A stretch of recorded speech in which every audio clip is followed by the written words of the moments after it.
Ya teman-teman, sobat tani pecinta tanaman hias dan juga tanaman-tanaman jenis lainnya, jumpa lagi ya dengan saya. Pada tips kali ini saya ingin membagikan sharing-sharing pada teman-teman semua bagaimana membedakan jenis talas-talasan baik itu yang digunakan tanaman hias maupun untuk tanaman konsumsi.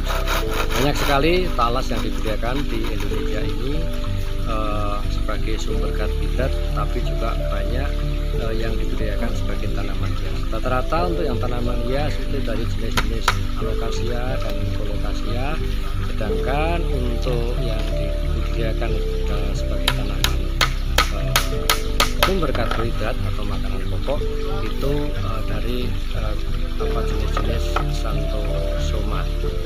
Nah, tentu saja ini sangat penting.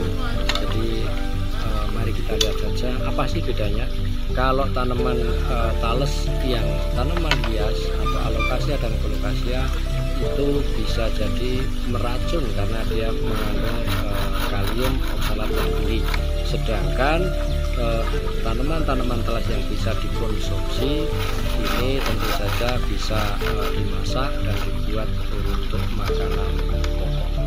Apa sih bedanya habitus atau perawakan tanaman tersebut dan bagaimana cara membedanya? Kita ikuti ya. Sobat tani, ini kebetulan saya lagi di kolam ya, kebetulan di kolam sambil membenahi kolam-kolam. Nah, halo selamat sore Pak Surip. Ini teman yang bantu-bantu untuk bikin pagar-pagar keliling kolam seperti yang ini tadi. Nah, itu biar rajin ya, asik. Dan ini dia Mr. Tamrin juga lagi kasih makan ikan. Dan di sana ada Pak Anto, jauh sekali. Dan lokasi kolam kami kebetulan memang ada di, ya seperti biasanya yang namanya kolam tentu saja tidak jauh dari perairan, sungai dan persawahan. Nah, ternyata di sini nih, ini aku banyak menemukan tanaman-tanaman tales-talesan yang kayaknya sekarang lagi in ya, lagi ngetren dengan berbagai macam jenisnya tuh. Ya, coba kita lihat nih.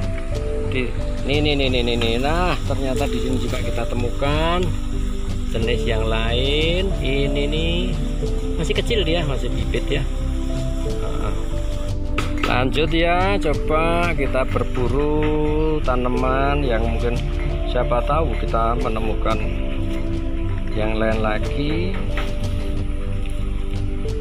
Oh, ini ya, ini sama juga ya, jadi sejenis tales-talesan. Ini kalau dalam bahasa Jawanya mungkin dikatakan kimpul ungu atau tales hitam. Nah, sekarang tahu nggak kira-kira teman-teman bagaimana sih caranya membedakan tales yang enak dimakan atau mungkin juga tales yang hanya sebagai hiasan atau tanaman hias saja? Nah, mana ini di antara dua ini yang bisa dimakan dan yang hanya hiasan saja? Talas atau kimpul yang dapat dimakan atau bisa dikonsumsi sebagai sumber karbohidrat adalah salah satu di antaranya ini adalah talas hijau. Talas hijau ya, atau dalam bahasanya Xanthosoma sagitifolium.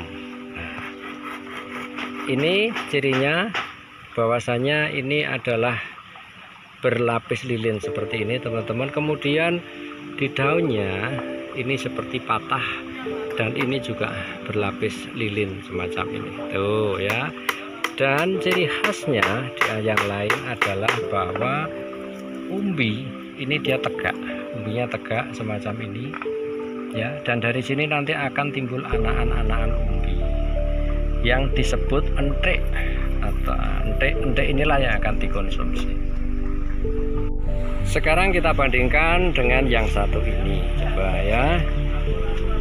Ini memang habitusnya hampir sama, tetapi ini daunnya lebih tebal dan tidak ada lapisan lilinnya. Kemudian coba kita perhatikan. Nah, pertemuan antara daun dengan pelepah daun atau tangkai daunnya lurus, tegak lurus semacam ini. Nah, dan ini tidak ada lapisan lilinnya, anakannya juga lurus semacam ini. Nah, ini masuk yang di dalam tanaman hias yang biasa atau namanya adalah jenis dari alokasia. Dan biasanya umbinya ini tidak tegak tapi akan mendatar dan lurus, tidak menggembung seperti yang tadi yang Xanthosoma sagitifolium atau talas kimpul gitu. Jadi bedanya di situ.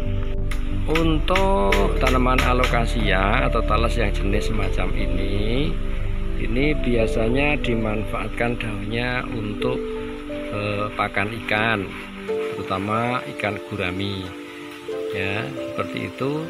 Tetapi dari sisi umbinya ini kandungan kalium oksalatnya sangat tinggi sehingga beracun dan bikin gatal-gatal.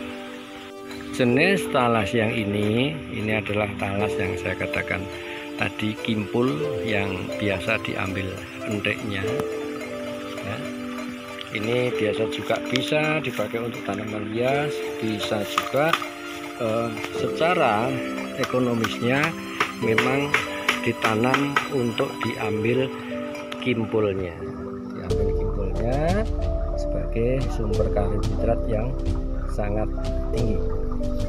Jadi ini sebagai ini, jadi saya harap teman-teman dari sini sudah bisa membedakan ya, mana sih kimpul yang bisa atau talas yang bisa dimakan dan tidak beracun, dan mana talas yang kalau dimakan menimbulkan racun.